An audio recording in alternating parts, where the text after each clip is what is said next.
Teaching career centre में। चलिए आज हम लोग जो देखेंगे वो देखने वाले हैं। इस वीडियो में हम लोग क्या देखेंगे, तो आपको पता होगा कि अभी जो है बीपीएससी का फॉर्म भरा रहा है और अभी जो है ये 70वीं बीपीएससी है। जो भी फॉर्म नहीं डालें वो भर लीजिएगा। अब डेट जो है आपका 4 नवंबर तक बढ़ के हो गया है, ठीक है। और दोस्तों आपको बता दें कि आज तक जितने भी बीपीएससी में, चाहे वो 38वीं बीपीएससी से लेके 69वीं बीपीएससी तक, जितने भी जीव विज्ञान के क्वेश्चन है यानी कि बायोलॉजी के क्वेश्चन है, सभी क्वेश्चन को हम लोग बहुत ही अच्छे तरीके से देखने वाले हैं, ठीक है। तो चलिए इस वीडियो से माध्यम से हम लोग क्या देखेंगे, आज बायोलॉजी के सभी क्वेश्चन को देख लेंगे कि आज तक बीपीएससी में जितने भी एग्जाम हुए हैं वो सभी क्वेश्चन आपको इस वीडियो में देखने को मिलेगा। तो चलिए बिना देरी का हम लोग शुरुआत करते हैं। तो जो भी चैनल पे नहीं जुड़े प्लीज चैनल पे जुड़ जाइए।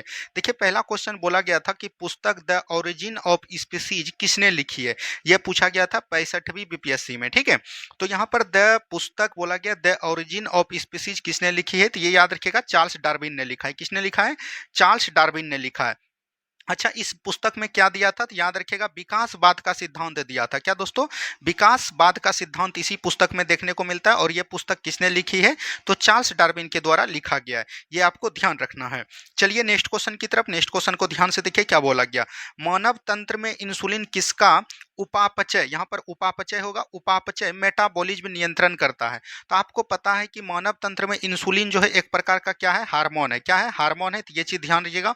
और ये कहाँ से निकलता है, तो याद रखिएगा अग्नाशय के बीटा सेल से निकलता है। क्या बोलिएगा, अग्नाशय के जो है बीटा सेल से ये हार्मोन निकलती है इंसुलिन। और जो ये याद रखिएगा ग्लूकोज का स्रावन करता है। क्या दोस्तों, ग्लूकोज पर नियंत्रण करता है। तो ये चीज ध्यान रखिएगा, ग्लूकोज पर ये नियंत्रण करता है। तो ग्लूकोज एक प्रकार का क्या होता है, कार्बोहाइड्रेट होता है। क्योंकि ग्लूकोज का अगर आप फार्मूला दीजिएगा C6H12O6 होता है। तो ये एक प्रकार का कार्बोहाइड्रेट है, जो कि ऑप्शन नंबर बी बिल्कुल राइट आंसर आपका हो जाएगा, ठीक है। चलिए नेक्स्ट क्वेश्चन की तरफ बढ़िए। नेक्स्ट क्वेश्चन को ध्यान से देखिए, निम्नलिखित में से एंटीबायोटिक है, मतलब कि कौन इसमें एंटीबायोटिक है, ये चीज बोला जाता है। एंटीबायोटिक देखिए पेनिसिलिन भी है, पैरासीटामोल भी है और सल्फाडाइजिन भी है। तो इसमें से ई नंबर हो जाएगा, उपयुक्त में से एक से अधिक हो जाएगा। तो ये चीज ध्यान देनी है। एंटीबायोटिक कौन कौन है, तो एंटीबायोटिक इसमें पेनिसिलिन भी है, पैरासीटामोल भी है। यहाँ पर से याद रखिएगा ऑप्शन नंबर ई बिल्कुल राइट आंसर आपका हो जाएगा। जो भी दोस्तों रेलवे का तैयारी कर रहे हैं, रेलवे का तैयारी जो है आपको जो है एलपी का भी एग्जाम डेट दे दिया है। एलपी का हमने दोस्तों सभी का previous year shift by shift question आपको करवा रहे हैं सुबह 10 बजे। तो उसमें भी जरूर जुड़िएगा, उसमें आपको बहुत ज्यादा फायदा होगा। और दोस्तों ये चीज आपको बताना है कमेंट बॉक्स में क्या कि जो कि ज्ञान बिंदु में अभी डेली जो है, ज्ञान बिंदु में डेली दरोगा बेस पे और जो है याद रखिएगा बीपीएससी बेस पे जो आपको फुल सेट करवाया जाता है, क्या उसको डेली आपको इसका डिस्कशन चाहिए, तो आपको कमेंट करनी है। अगर आपका कमेंट आएगा तो हम उसको भी रेगुलर वे में चालू रखेंगे, ठीक है। चलिए नेक्स्ट क्वेश्चन देखिए क्या बोला गया, निम्नलिखित में से कौन से मुख्यतः कार्बोहाइड्रेट है। कार्बोहाइड्रेट इसमें कौन होते हैं, तो याद रखिएगा कार्बोहाइड्रेट इसमें चावल हो जाएगा। क्या हो जाएगा, कार्बोहाइड्रेट की बात करेगा तो कार्बोहाइड्रेट इसमें चावल हो जाएगा। आपको पता है कि 100 ग्राम जब चावल दोस्तों आप बनाएगा तो उसमें बोल सकते हैं कि 25.25 ग्राम, बोल सकते हैं 25 ग्राम जो है आपको कैलोरी उत्पन्न होता है कार्बोहाइड्रेट के रूप में। तो ऑप्शन नंबर सी बिल्कुल यहाँ पर से राइट आंसर आपका हो जाएगा, ठीक है। चलिए नेक्स्ट क्वेश्चन की तरफ। नेक्स्ट क्वेश्चन को ध्यान से देखिए क्या बोला गया, कीट संवर्धन क्या है। तो कीट संवर्धन एक प्रकार का कीटों की वृद्धि द्वारा करने का विज्ञान है। तो ऑप्शन नंबर है, जैसे कि एग्जाम्पल में ले लीजिए आप केचुआ। केचुआ को क्या बोला जाता है दोस्तों, याद रखिएगा किसान का मित्र भी बोला जाता है। क्या बोला जाता है, किसान का मित्र बोला जाता है। और धरती का आंत भी बोला जाता है। तो ये चीज ध्यान देनी है, धरती का आंत जो भी मिट्टी करा रहता है उसको जो है किसान याद रखिएगा भुरभुरा के रूप में प्रदान करता है, जिससे कि किसान को काफी ज्यादा फायदा होता है। इसीलिए जो है किसान को केचुआ का मित्र बोला जाता है, केचुआ को किसान का मित्र बोला जाता है। और कीट संवर्धन में क्या कार्य होता है, कीटों की वृद्धि करने का विज्ञान को इसी में वर्णित किया गया है। तो ऑप्शन नंबर ए बिल्कुल यहाँ पर से राइट आंसर आपका हो जाएगा, ठीक है। चलिए बढ़ते हम लोग अगले प्रश्न की तरफ। नेक्स्ट क्वेश्चन देखिए क्या बोला गया, जेनेटिक्स निम्न में से किसका अध्ययन है। जेनेटिक्स बोल सकते हैं कि किसका अध्ययन है, तो याद रखिएगा अनुवंशिकता और विचरण का माध्यम कौन होता है, जेनेटिक्स होता है। तो ये चीज एकदम आपको ध्यान देनी है, ठीक है। तो ऑप्शन नंबर डी बिल्कुल यहाँ पर से राइट आंसर आपका हो जाएगा। नेक्स्ट क्वेश्चन की तरफ बढ़िए। नेक्स्ट क्वेश्चन को ध्यान से देखिए क्या बोला गया था। नेक्स्ट क्वेश्चन यहाँ पर दिया गया है कि गर्भ में भ्रूण के विकास को जानने के लिए निम्नलिखित किरणों तरंगों में किसका उपयोग किया जाता है, ये चीज बोला गया। तो इसमें दोस्तों याद रखिएगा अल्ट्रासोनिक्स किया जाता है। क्या दोस्तों, अल्ट्रा वायलेट किरण का प्रयोग किया जाता है, जिसको कि हम लोग प्राध्वनिक तरंग भी बोलते हैं। क्या बोलते हैं, प्राध्वनिक तरंग बोलते हैं। यहाँ पर अल्ट्रासाउंड होगा, ये चीज ध्यान रखिएगा। अल्ट्रासाउंड तकनीक का प्रयोग किया जाता है, उसमें जो है प्राध्वनिक तरंग का प्रयोग किया जाता है। और इसी से याद रखिएगा भ्रूण का विकास को जानने के लिए प्रक्रिया चालू की जाती है। तो ऑप्शन नंबर सी बिल्कुल यहाँ पर से राइट आंसर आपको देखने को मिलेगा, ठीक है। चलिए नेक्स्ट क्वेश्चन देखिए क्या बोला गया था। नेक्स्ट क्वेश्चन है निम्न में से कौन सा एक सच्चा फल नहीं है। देखिए सच्चा फल होता है, एक होता है बोल सकते हैं सत्य फल, एक होता है असत्य फल। ये चीज ध्यान दीजिएगा, कई बार एग्जाम में आपको देखने को मिलेगा। देखिए सत्य फल उसको कहते हैं जो कि याद रखिएगा उसका जो है किससे निर्माण हुआ है, तो याद रखिएगा अंडाशय से निर्माण हुआ है। असत्य फल उसको बोलते हैं जो कि अंडाशय के अलावा कहीं और से निर्माण होगा, उसको हम लोग क्या बोलेंगे, असत्य फल बोलेंगे। असत्य फल के उदाहरण हो जाएगा सेब हो जाएगा, और आपका क्या हो जाएगा, तो याद रखिएगा काजू हो जाएगा, और दोस्तों यहाँ पर से और लिख लीजिए आपको नाशपाती हो जाएगा। ये सब क्या है, तो एक प्रकार का असत्य फल है। तो ऑप्शन नंबर ए बिल्कुल राइट आंसर हो जाएगा। इस तरह के कई क्वेश्चन आपको देखने को मिलेगा। ठीक है, चलिए नेक्स्ट क्वेश्चन देखिए क्या बोला गया था। नेक्स्ट क्वेश्चन है पाइन, फर, सुप्रूस, सेडार, लाल तथा साइप्रस आदि मशहूर लकड़ी उत्पादक पौधों में से बहुत से भारत के पहाड़ी क्षेत्रों में भी पाए जाते हैं। ये सभी क्या कहलाते हैं। देखिए यहाँ पर से पाइन फल हो गया, फर हो गया, स्प्रूस हो गया, ये सब दोस्तों जिम्नोस्पर्म पौधे हैं। क्यों दोस्तों, जिम्नोस्पर्म पौधे हैं, तो ये भी चीज ध्यान देनी है। जिम्नोस्पर्म पौधे में आता है आपका सिकोया। क्या आता है, सिकोया, जो कि सबसे लंबा वृक्ष पौधा है। तो ये चीज ध्यान दीजिएगा। और इसको हम लोग क्या बोलते हैं, अनावृत बीजी बोलते हैं। क्या बोलते हैं, अनावृत बीजी बोलते हैं। तो ये चीज भी ध्यान दीजिएगा। इसमें याद रखिएगा बीज चोल नहीं रहता है। क्या दोस्तों, बीज चोल नहीं रहता है, और इसका बीज जो है नग्न अवस्था में रहता है। तो ऑप्शन नंबर बी बिल्कुल यहाँ पर से राइट आंसर हो जाएगा। आवृत बीजी को हम लोग क्या बोलते हैं, तो याद रखिएगा एंजियोस्पर्म बोलते हैं। क्या बोलते हैं, एंजियोस्पर्म बोलते हैं। इसमें जितने भी आपका अनाज वाला फल हो गया, अनाज वाला पौधा, वो सभी किस में आता है, आवृत बीजी में आता है। दुनिया के लगभग 90% पौधे जो है आवृत बीजी में आते हैं। तो ये चीज भी एकदम आपको ध्यान देनी है। ठीक है, चलिए नेक्स्ट क्वेश्चन देखिए क्या बोला गया। लौंग एक मसाला पौधे के किस भाग से प्राप्त होता है। तो लौंग जो है एक प्रकार का फूल की कली की अवस्था में ही तोड़ लिया जाता है। तो ऑप्शन नंबर डी बिल्कुल यहाँ पर से राइट आंसर आपको देखने को मिलेगा। नेक्स्ट क्वेश्चन की तरफ बढ़िए। नेक्स्ट क्वेश्चन देखिए क्या बोला गया।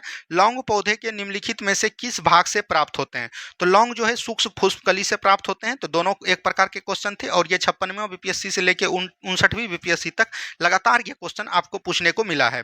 तो ऑप्शन नंबर यहाँ से डी बिल्कुल राइट आंसर हो जाएगा। ठीक है, नेक्स्ट क्वेश्चन की तरफ बढ़िए। नेक्स्ट क्वेश्चन देखिए क्या बोला गया। अदरक तना है जड़ नहीं क्योंकि। तो अदरक एक प्रकार का जिसको कि हम लोग आदि आमतौर के भाषा में वो प्रयोग करते हैं, आदि। तो अदरक में याद रखिएगा इसमें नोड और इंटरनोड पाए जाते हैं। क्या दोस्तों, इसमें नोड और इंटरनोड पाए जाते हैं। तो ऑप्शन नंबर बी तो यहाँ बिल्कुल ठीक हो जाएगा। अब आपको यहाँ पर थोड़ा सा पता चलना चाहिए कि तना कौन होता है और जड़ कौन होता है। इसको पहचानने का एक हम बहुत ही शॉर्ट नियम आपको बता देते हैं कि जो भी चीज हो उससे पौधा उगा सकते हैं। जैसे आपका आलू हो गया, ठीक है, आलू हो गया दोस्तों, प्याज हो गया, और दोस्तों बोल सकते हैं कि एक प्रकार का आलू हो गया, प्याज हो गया, आपका आदि हो गया, हल्दी हो गया। ये सब दोस्तों एक प्रकार का तना है। तो तना क्यों, कि अगर आप आलू को रोपिएगा तो आलू को रोप के हम वृक्ष उपजा सकते हैं, प्याज को रोप के फिर से हम प्याज की उत्पत्ति कर सकते हैं।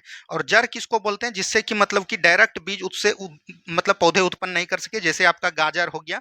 ये सब प्रकार का एक प्रकार का बोल सकते हैं जड़ है। तो आपको अब तना पहचानने में कोई दिक्कत नहीं होगा। जिससे आप जिसके बीज से पौधे की उत्पत्ति कर सकते हैं उसको हम लोग तना बोलते हैं। तो ये चीज ध्यान देनी है। चलिए नेक्स्ट क्वेश्चन देखिए क्या बोला गया। परागकण की सुपरिभाषा क्या है, यानी कि परागकण की परिभाषा क्या है, तो ये ध्यान रखिएगा। तो परागकण का पराग केसर से कलोम छिद्र, कलोम छिद्रिम को हम लोग क्या बोलते हैं, स्त्री केसर बोलते हैं। यहाँ पर ज्यादा हिंदी का प्रयोग क्या है, तो इसके लिए आपको टेंशन नहीं लेना है। स्त्री केसर तक स्थानांतरित होने की प्रक्रिया को हम लोग परागकण कहते हैं। तो यहाँ पर परागकण की आपको परिभाषा पूछा गया। परागकण का प्रयोग याद रखिएगा, पराग केसर के स्त्री केसर तक स्थानांतरित होने की प्रक्रिया को हम लोग क्या बोलते हैं, परागकण बोलते हैं। तो ऑप्शन नंबर ए बिल्कुल यहाँ पर से राइट आंसर हो जाएगा। ठीक है, नेक्स्ट क्वेश्चन की तरफ बढ़िए। नेक्स्ट क्वेश्चन देखिए क्या बोला गया। पादप कली है, पादप कली का मतलब होता है टहनी। तो एक भ्रूणीय टहनी हो जाएगा। ऑप्शन नंबर ए बिल्कुल राइट आंसर आपका हो जाएगा। क्या हो जाएगा, ऑप्शन नंबर ए बिल्कुल राइट आंसर आपका हो जाएगा। ठीक है, चलिए नेक्स्ट क्वेश्चन की तरफ बढ़िए। नेक्स्ट क्वेश्चन देखिए क्या बोला गया। पौधे जो नमक युक्त मिट्टी में उगते हैं उसको क्या कहते हैं। तो नमक युक्त मिट्टी में उठेगा तो उसको हम लोग बोलते हैं लवण, लवण भीत बोलते हैं। क्या बोलते हैं दोस्तों, लवण मृदोभीत बोलते हैं। तो ये चीज ध्यान दीजिएगा। लेकिन यहाँ पर इस तरह से ऑप्शन नहीं है, तो ये हेलोफाइट हो जाएगा। क्या हो जाएगा, हेलोफाइट का मतलब भी होता है लवण मृदोभीत। जीरोफाइट कहाँ पर उगता है दोस्तों, तो याद रखिएगा ये जो है यहाँ पर बोल सकते हैं, जहाँ पर मतलब कि बोल सकते हैं जीरोफाइट वहां पर उगता है जहां पर बालू की अधिकता अधिक होता है। तो ये चीज ध्यान दीजिएगा, वहां पर जीरोफाइट। हाइड्रोफाइट जो है पानी में उगने वाले पौधे को क्या बोलते हैं, हाइड्रोफाइट बोलते हैं। तो ये भी आपको याद रखनी है। नेक्स्ट क्वेश्चन देखिए क्या बोला गया था। नेक्स्ट क्वेश्चन है लवण युक्त वातावरण श्रेणी यहाँ होगा, श्रेणी पौधे को क्या कहते हैं। तो ये उसी प्रकार का क्वेश्चन है, जिसको हम लोग लवण मृदोद्भिद कहते हैं। तो ऑप्शन नंबर डी बिल्कुल राइट आंसर हो जाएगा। दोनों क्वेश्चन एक ही है, और ये 67वीं बीपीएससी में आपको क्वेश्चन पूछा गया है। ठीक है, चलिए नेक्स्ट क्वेश्चन देखिए क्या बोला गया। नेक्स्ट क्वेश्चन है इलेक्ट्रोइंसेफ्लोग्राम निम्न में से किसकी निगरानी के लिए उपयोग किया जाता है? तो याद रखिएगा ईईजी। ईईजी का प्रयोग हम लोग मस्तिष्क के उपचार के लिए किए जाते हैं। तो ऑप्शन नंबर डी बिल्कुल राइट आंसर हो जाएगा। और एक होता है दोस्तों, याद रखिएगा ईई मतलब कि इलेक्ट्रोकार्डियोग्राफ, ईसीजी होता है। क्या होता है? ईसीजी होता है। इलेक्ट्रोकार्डियोग्राफ को हम लोग हृदय के प्रयोग में करते हैं। किसको दोस्तों? हृदय के उपचार के लिए प्रयोग इसका करते हैं, इलेक्ट्रोकार्डियोग्राफ। और इसका होता है इलेक्ट्रोइंसेफ्लोग्राम। तो ये चीज दोनों को याद रखनी है। अगर आपको 64वीं बीपीएससी में ईईजी पूछा है तो हो सकता है ईसीजी आपको देखने को मिलेगा। ठीक है, चलिए नेक्स्ट क्वेश्चन की तरफ बढ़िए। नेक्स्ट क्वेश्चन देखिए क्या बोला गया। नेक्स्ट क्वेश्चन है मांसपेशियों में दर्द के उपचार में उपयोग किया जाने वाला विकिरण है। तो मांसपेशियों में दर्द के उपचार के लिए किसका प्रयोग करते हैं? तो ये चीज पूछा गया। तो इंफ्रारेड का प्रयोग करते हैं। किसका करेंगे? इंफ्रारेड का प्रयोग करेंगे। तो ऑप्शन नंबर ए बिल्कुल यहां पर से राइट आंसर आपको मिलने को देखने को मिलेगा। ठीक है, चलिए नेक्स्ट क्वेश्चन देखिए क्या बोला गया। नेक्स्ट क्वेश्चन है जीवों में अत्यधिक विविधता का कारण है। तो जीवों में अत्यधिक विविधता का कारण क्या हो जाएगा? अनुकूलन हो जाएगा। क्या हो जाएगा? अनुकूलन हो जाएगा। तो ये चीज ध्यान दीजिएगा, अनुकूलन हम उसको कहते हैं। तो याद रखिएगा अनुकूलन हो जाएगा यहाँ पर से right answer. Option number A बिल्कुल राइट आंसर आपका हो जाएगा। जीवों में अत्यधिक विविधता पूछेगा तो अनुकूलन ने दोस्तों उत्परिवर्तन होगा। क्या होगा? उत्परिवर्तन होगा। तो ये भी चीज एकदम आपको ध्यान दीजिएगा। और उत्परिवर्तन का सिद्धांत भी किसने दिया था? चार्ल्स डार्विन ने ही दिया था। तो ये भी जानकारी आपको रहनी चाहिए। ठीक है, चलिए नेक्स्ट क्वेश्चन देखिए क्या बोला गया था। नेक्स्ट क्वेश्चन है मेंडल के आनुवंशिकता का सिद्धांत किस पर आधारित है? तो मेंडल ने आनुवंशिक का सिद्धांत जो है लैंगिक जनन में दिया। तो याद रखिएगा सेक्सुअल रिप्रोडक्शन में दिया था। तो याद कीजिएगा, तो लैंगिक जनन हो जाएगा। ऑप्शन नंबर सी बिल्कुल राइट आंसर। और मेंडल के आनुवंशिकता सिद्धांत किस पर आधारित है? तो याद रखिएगा मटर के पौधे पर आधारित है। किस पे दोस्तों? मटर के पौधे पर आधारित है। तो ये भी आपको याद रखनी है। ठीक है, चलिए नेक्स्ट क्वेश्चन देखिए क्या बोला गया। नेक्स्ट क्वेश्चन है डीएनए की खोज किसने किया? तो डीएनए की खोज जेम्स वाटसन एवं फ्रांसिस क्रिक ने किया। तो ऑप्शन नंबर ए बिल्कुल राइट आंसर हो जाएगा। अब आपको पता होगा कि डीएनए किस प्रकार का होता है। तो डीएनए इस प्रकार का दोस्तों होता है। तो डीएनए में याद रखिएगा ये जो दूरी होता है इसको बोलते हैं हम लोग 34 एंगस्ट्रॉम का दूरी होता है। और ये दोनों यहाँ पर से इसको थोड़ा सा यहाँ पर से कीजिएगा। तो यहाँ पर से देखिए ये जो होता है, फिर से हम बताने का प्रयास करेंगे आपको। तो इस तरह से जो है आपका डीएनए होता है। क्या होता है दोस्तों? इस तरह का। और यहाँ पर से ऐसे जो है ये मुड़ा हुआ रहता है। तो ये चीज ध्यान दीजिएगा। और ये जो दूरी होता है इसको हम लोग 34 एंगस्ट्रॉम बोलते हैं। और ये दोनों बीच का जो दूरी है ये होता है कितना? 20 एंगस्ट्रॉम होता है। कई बार एग्जाम में पूछने को मिला है ग्रुप डी सब में। हो सकता है कि आपको बीपीएससी थोड़ा सा अगर डिटेल अंदर जाके पूछे तो इस तरह के क्वेश्चन आपको देखने को मिलेगा। ठीक है, चलिए नेक्स्ट क्वेश्चन देखिए क्या बोला गया था। जीव कोशिकाओं में आनुवंशिक लक्षण के नियंत्रण निम्नलिखित में से कौन उत्तरदायी है? तो जीव कोशिकाओं में आनुवंशिक लक्षण का नियंत्रण किसके द्वारा होगा? तो डीएनए के द्वारा। क्या दोस्तों? डीएनए के द्वारा होगा। तो ऑप्शन नंबर डी बिल्कुल यहां पर से राइट आंसर आपको हो जाएगा। ठीक है, चलिए नेक्स्ट क्वेश्चन देखिए क्या बोला गया। यकृत एवं मांसपेशियों में ऊर्जा जमा होती है। तो यकृत एवं मांसपेशियों में जो ऊर्जा जमा होती है वो किस रूप में होती है? तो याद रखिएगा ग्लाइकोजन के रूप में होता है। किस में होता है दोस्तों? तो बोलिएगा ग्लाइकोजन के रूप में होता है। तो यकृत हो जाए चाहे मांसपेशियों में हो जाए, यहाँ पर एनर्जी जो जमा होता है वो ग्लाइकोजन के रूप में होता है। तो ऑप्शन नंबर डी बिल्कुल यहाँ पर से राइट आंसर हो जाएगा। ठीक है, चलिए नेक्स्ट क्वेश्चन देखिए पढ़िए आप लोग क्या बोल रहा है। निम्नलिखित में से कौन सा कोशिका घटक कोशिका में दाखिल होने वाले जीवाणुओं को नष्ट करता है? तो निम्नलिखित में से कौन सा कोशिका घटक कोशिका में दाखिल होने वाले जीवाणु को नष्ट करता है? ये आपका हो जाएगा लाइसोसोम। लाइसोसोम को हम लोग क्या बोलते हैं? आत्महत्या की थैली भी बोलते हैं। क्या बोलते हैं? आत्महत्या की थैली ही बोलते हैं। तो ये चीज ध्यान दीजिएगा। और ये एक प्रकार का बोल सकते हैं कि जितने भी कोशिकाओं में दाखिल होने वाले जीवाणु होते हैं सभी को नष्ट करता है। अच्छा, इनका खोज किसने किया? तो याद रखिएगा क्रिश्चियन डी डूबे ने किया। किसने दोस्तों? क्रिश्चियन डी डूबे ने इनका खोज किया। तो ये भी आपको जानकारी रहनी चाहिए। ऑप्शन नंबर सी बिल्कुल राइट आंसर हो जाएगा। यहाँ पर राइबोसोम दिख रहा है तो इसने याद रखिएगा प्रोटीन का संश्लेषण करता है। किसको दोस्तों? प्रोटीन का संश्लेषण करता है। तो ये भी चीज एकदम आपको याद रखनी है। नेक्स्ट क्वेश्चन देखिए क्या बोला गया था। नेक्स्ट क्वेश्चन है शरीर में लौह की कमी होने का क्या होता है? तो शरीर में लौह की कमी को हम लोग एनीमिया बोलते हैं, रक्त अल्पा बोलते हैं। इसको हम लोग क्या बोलते हैं? एनीमिया। तो ये भी चीज एकदम आपको ध्यान दीजिएगा। कई बार इस तरह से आपको प्रश्न देखने को मिलेगा। शरीर में लोहे की कमी याद रखिएगा उसके भोज्य पदार्थ करने से होता है। और आयरन सबसे अधिक किस पौधे में पाया जाता है? तो याद रखिएगा ये जो है आपको पौधा में पाया जाता है। और वो पौधा कौन है दोस्तों? साग है। तो याद रखिएगा पालंग साग में सबसे अधिक जो है आपको आयरन देखने को मिलता है। ठीक है, चलिए नेक्स्ट क्वेश्चन देखिए क्या बोला गया। मानव शरीर का सामान्य तापक्रम कितना होता है? तो मानव सामान्य का अगर तापक्रम की बात करेगा तो ये तो लगभग 39.6 डिग्री सेल्सियस होता है। इसको हम लोग लगभग में 37 डिग्री सेल्सियस के रूप में जानते हैं। और अगर इसको फ़ारेनहाइट में बोलिएगा तो ये दोस्तों कितना होता है? तो 98.6 डिग्री फ़ारेनहाइट होता है। तो ये भी चीज़ याद रखिएगा। तो दोनों पूछे जाएगा तो दोनों में आपको ध्यान देनी है क्या ऑप्शन में है। ऑप्शन नंबर सी बिल्कुल राइट आंसर यहाँ पर से हो जाएगा। ठीक है, चलिए नेक्स्ट क्वेश्चन देखिए, इनमें से कौन सी ग्रंथि को मानव शरीर की तीसरी आंख कहा जाता है? तो तीसरी आंख दोस्तों पिनियल ग्रंथि को कहा जाता है। तो ये चीज ध्यान रखिएगा, पिनियल ग्रंथि, पिलियन ग्रंथि को हम लोग तीसरी आंख इसलिए बोलते हैं कि इसको हम लोग क्या बोलते हैं, जैविक घड़ी के रूप में जानते हैं। क्या दोस्तों? जैविक घड़ी के रूप में इसको हम लोग जानते हैं। और इसी के दोस्तों याद रखिएगा, जैसे आपका हो गया सोना हो गया, जागना हो गया, ठीक है, घूमना हो गया, मतलब कि जिस समय जौन चीज आप करना चाहते हैं तो वो डेली उसी समय में आपको प्रभावित कर देगा। इसी को हम लोग पिनियल ग्रंथि के नाम से जानते हैं। तो ऑप्शन नंबर ए बिल्कुल राइट आंसर हो जाएगा। पिट्यूटरी ग्रंथि याद रखिएगा, इसको हम लोग पीयूष ग्रंथि के नाम से भी जानते हैं। और ये कहाँ पर पाया जाता है? तो मस्तिष्क में पाया जाता है। कहाँ पर पाया जाता है? मस्तिष्क में पाया जाता है। और इसको हम लोग मास्टर ग्लैंड बोलते हैं। क्या बोलते हैं? मास्टर ग्लैंड बोलते हैं। तो ये भी चीज एकदम आपको याद रखनी है। नेक्स्ट क्वेश्चन की तरफ बढ़िए। नेक्स्ट क्वेश्चन देखिए क्या बोला गया, कंकाल के वे हिस्से जो हड्डियों की तरह सख्त नहीं होते हैं और मोड़े जा सकते हैं, उसको क्या बोलते हैं? उसको कार्टिलेज बोलते हैं।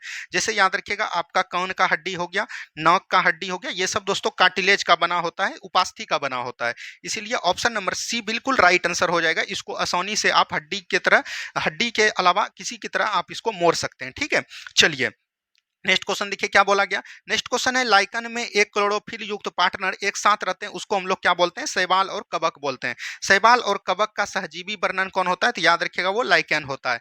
याद रखिएगा, सहजीवी लाइकेन और कवक और शैवाल में याद रखिएगा मालिक नौकर का संबंध होता है। क्या दोस्तों?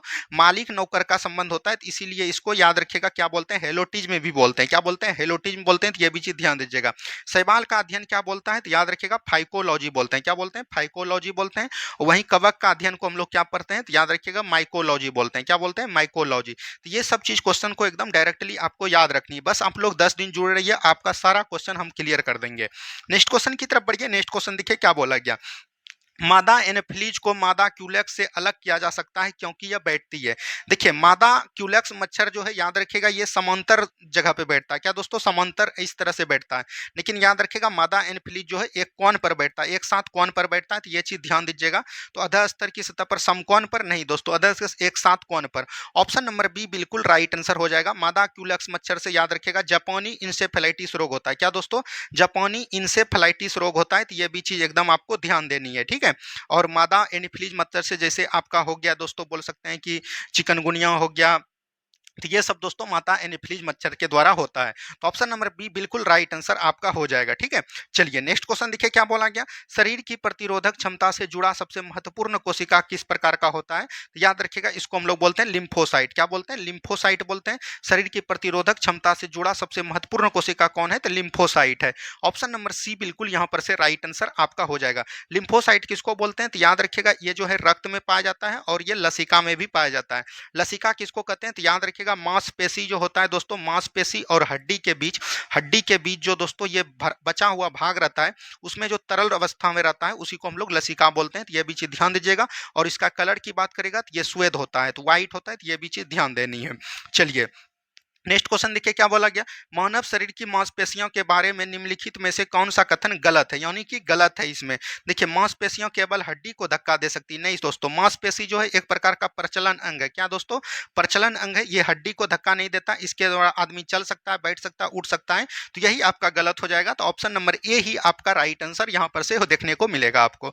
तो ऑप्शन नंबर ए बिल्कुल राइट आंसर हो जाएगा। ठीक है, नेक्स्ट क्वेश्चन की तरफ बढ़िए। नेक्स्ट क्वेश्चन देखिए क्या बोला गया, ल्यूकेमिया कई प्रकार के कैंसर का एक नाम है जो अस्थि मज्जा में उत्पन्न होता है और बहुत संख्या के असमान रक्त कणिकाओं का बनना शुरू करता है। यह रक्त कणिकाएं कौन है? ये चीज पूछा गया। तो ये एक प्रकार का ल्यूकेमिया जो है याद रखिएगा डब्ल्यूबीसी कोशिका में पाए जाते हैं, यानी कि डब्ल्यूबीसी व्हाइट ब्लड सेल में पाए जाते हैं और इसी में दोस्तों अस्थि मज्जा में उत्पन्न होता है। तो ऑप्शन नंबर ए बिल्कुल यहां पर से राइट आंसर आपका हो जाएगा। क्या हो जाएगा? ऑप्शन नंबर ए बिल्कुल राइट आंसर हो जाएगा। ठीक है, चलिए नेक्स्ट क्वेश्चन देखिए, मानव शरीर के किस अंग में उपकला कोशिका पाई जाती है? कि मानव शरीर के किस अंग में उपकला कोशिका पाई जाती है? तो उपकला कोशिका नाक में भी पाई जाती है, फेफड़ा में भी पाई जाती है, अग्नाशय में भी पाई जाती है। तो ऑप्शन नंबर सी बिल्कुल राइट आंसर हो जाएगा। उपकला कोशिका शरीर के समस्त भाग में पाया जाता है। तो ये चीज ध्यान दीजिएगा। तो ऑप्शन नंबर ई बिल्कुल यहाँ पर से राइट आंसर आपको हो जाएगा। ठीक है, चलिए नेक्स्ट क्वेश्चन देखिए क्या बोला गया, आंत ज्वर रोग मानव शरीर के किस अंग को प्रभावित करता है। तो आंत ज्वर रोग जो है मानव शरीर के किस अंग को प्रभावित करता है, तो ये आंत को प्रभावित करेगा। ऑप्शन नंबर डी बिल्कुल राइट आंसर हो जाएगा। अच्छा, आंत रोग जो है किस बीमारी में होता है, तो याद रखिएगा अगर रोग की बात करेगा तो वो आपका हो जाएगा टाइफाइड। क्या हो जाएगा दोस्तों, टाइफाइड हो जाएगा। तो ये चीज ध्यान दीजिएगा। और आप बोल सकते हैं कि आपका क्या हो जाएगा, हैजा हो जाएगा। ये दोनों रोग में क्या प्रभावित होता है, तो आंत प्रभावित होता है। तो ये चीज ध्यान दीजिएगा, ठीक है। ऑप्शन नंबर डी बिल्कुल राइट आंसर आपका हो जाएगा। नेक्स्ट क्वेश्चन देखिए क्या बोला गया था। नेक्स्ट क्वेश्चन है, कार्बनिक कृषि एक ऐसी कृषि प्रणाली है जिसमें बोल सकते हैं कार्बनिक खादों, पुनर्चक्रित फॉर्म, अपशिष्ट तथा जैव कारकों का अधिकतम मात्रा में प्रयोग किया जाता है। उसी को हम लोग क्या बोलते हैं, कायनिक कृषि बोलते हैं। और इसमें याद रखिएगा ज्यादातर जो है किसका प्रयोग किया जाता है, तो नील हरित शैवाल का प्रयोग किया जाता है। ये भी आपको याद रखनी है, हो सकता है आगे एग्जाम में आपको देखने को इस तरह के क्वेश्चन देखने को मिला, ठीक है। चलिए नेक्स्ट क्वेश्चन देखिए क्या बोला गया, निम्न में से कौन सी क्रिया पृथ्वी पर हो रहे कार्बन चक्र में ऑक्सीजन को बढ़ाती है। अच्छा, ऑक्सीजन को कौन बढ़ाएगा, तो प्रकाश संश्लेषण बढ़ाएगा। प्रकाश संश्लेषण का फॉर्मूला क्या होता है दोस्तों, तो ये वायुमंडल से क्या लेते हैं, कार्बन डाइऑक्साइड रहते हैं। और जल से मतलब मृदा से क्या लेते हैं, तो याद रखिएगा खनिज लवण से जल लेते हैं। क्या लेते हैं दोस्तों, जल लेते हैं। तो ये चीज ध्यान दीजिएगा। और जो है सूर्य के प्रकाश में याद रखिएगा क्लोरोफिल की अवस्था में ये ग्लूकोज का निर्माण करते हैं। तो C6H12O6 का निर्माण करते हैं। और जो है बाहर क्या निकलता है, जल कुछ मात्रा में निकलता है और कुछ मात्रा में दोस्तों ऑक्सीजन को बाहर करते हैं। इसको जब बैलेंस कीजिएगा तो यहाँ 6 हो जाएगा, ये 12 हो जाएगा, और ये दोस्तों ये कितना हो जाएगा, 6 हो जाएगा, और ये 6 हो जाएगा। तो ये चीज ध्यान दीजिएगा। और इसमें जो है प्रकाश संश्लेषण से माध्यम से ही ऑक्सीजन को बढ़ाती है। तो ये चीज भी ध्यान देनी है। तो ऑप्शन नंबर यहाँ से डी बिल्कुल राइट आंसर हो जाएगा। नेक्स्ट क्वेश्चन देखिए क्या बोला गया, निम्न में से संवहनी पौधे को चुनिए। देखिए संवहनी पौधे किसको बोलते हैं, जिसमें कि याद रखिएगा जाइलम और फ्लोएम होता है। क्या होता है, जाइलम और फ्लोएम होता है। उसको हम लोग क्या बोलते हैं, संवहनी पौधा बोलते हैं। तो ये चीज ध्यान दीजिएगा, ठीक है। संवहनी पौधा बोलते हैं।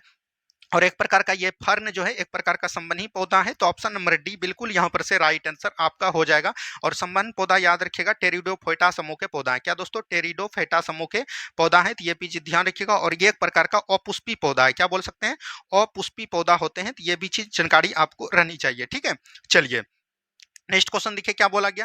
नेक्स्ट क्वेश्चन है, स्पाइरोगैरा निम्नलिखित शैवाल में किसका एक उदाहरण है। तो स्पाइरोगैरा बोल सकते हैं एक प्रकार का दोस्तों ये लाल शैवाल है, सॉरी क्या शैवाल है, हरा शैवाल है। हरा शैवाल इसमें और होता है दोस्तों क्लेडेमेनोमोनास। क्या दोस्तों, क्लेडेमेनोमोनास होता है। तो ये चीज ध्यान दीजिएगा। और दोस्तों आपका क्या होता है, आलवा होता है। क्या होता है, आलवा होता है। और दोस्तों क्या होता है, काड़ा होता है। ये सब एक प्रकार का बोल सकते हैं कि आपका हरा शैवाल है। हरा शैवाल को हम लोग क्या बोलते हैं, तो याद रखिएगा क्लोरोफाइसी बोलते हैं। क्या बोलते हैं, क्लोरोफाइसी बोलते हैं। अच्छा, भूरा शैवाल को हम लोग क्या बोलते हैं, तो याद रखिएगा फियोफाइसी बोलते हैं। क्या बोलेंगे, फियोफाइसी बोलेंगे, ठीक है। इस तरह के क्वेश्चन आपको ज्यादा बीपीएससी में पूछे जाते हैं। लाल शैवाल को हम लोग क्या बोलते हैं, तो याद रखिएगा रेडोफाइसी बोलते हैं। क्या बोलते हैं, रेडोफाइसी बोलते हैं। तो ये चीज भी आपको याद रखनी है, ठीक है। चलिए नेक्स्ट क्वेश्चन देखिए क्या बोला गया, निम्नलिखित में से शैवाल का एक उदाहरण है। शैवाल एक प्रकार का प्यूनेरिया भी होता है, डाइटम भी होता है। तो यहाँ पर से दोनों हो जाएगा। तो डाइटम आप सटीक आंसर लेके चल सकते हैं। ऑप्शन नंबर ए बिल्कुल राइट आंसर आपका हो जाएगा, ठीक है।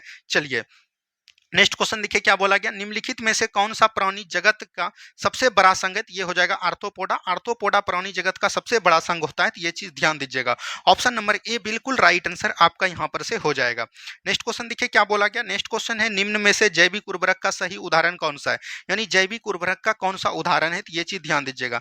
माइक्रोरीजल फंगी, ब्लू ग्रीन शैवाल, बेसिलस थुरेंजेसिस। तो एक और दो दोनों हो जाएगा। तो यहाँ पर से याद रखेगा ये एक प्रकार का बेसल थुरेंजेसिस एक एंटीबायोटिक है जो कि एक जैविक उर्वरक नहीं है। तो ऑप्शन नंबर बी ही बिल्कुल राइट आंसर होगा। एक और दो जो है याद रखेगा जैविक उर्वरक का सही उदाहरण।